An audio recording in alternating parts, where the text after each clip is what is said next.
ভাতৃগণ, কিছুকাল পূর্বে, আসলে কয়েক বছর আগে, আমি দেখেছিলাম যে রোমে তারা চেষ্টা করছিল আর পবিত্র তীর্থের কথা না বলে বরং পবিত্র চতুর্থের কথা বলতে।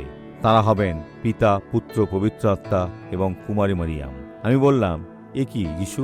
বাইবেলে এমন কথা বলা হয় না? পৌল 1 তিমথিও 2:5 পদে মোটামুটি একই ধরনের একটি বিষয় নিয়ে কথা বলছিলেন। কারণ একমাত্র ঈশ্বর আছেন, 3 জন লোক আছে, 4 জন নয়, 3 জন।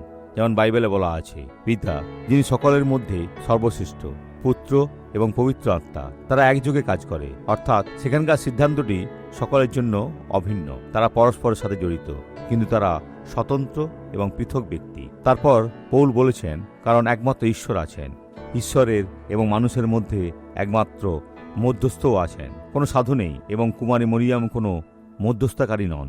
এবং সে বলল, তিনি তোমাকে যা বলেন তাই করো, চলুন আমরা তাই করি। সেই মানুষ খ্রিস্ট যিশু। এমন মধ্যস্থকারীর জন্য ঈশ্বরের ধন্যবাদ। আসুন আমরা প্রার্থনা করি। পিতা, আমরা সেই মধ্যস্থকেও আরো ভালোভাবে জানতে চাই, যিনি আমাদের ও তোমাদের মাঝে আছেন এবং যিনি আমাদের সংগ্রাম, আমাদের অহংকারী মনোভাব দেখেন। হে ঈশ্বর, আমাদের পক্ষে সুপারিশ করুন এবং তুমি সে আমাদের আশীর্বাদ করো।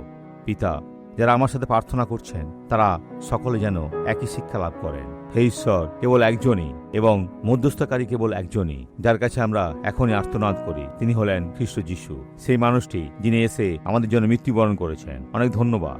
আমেন।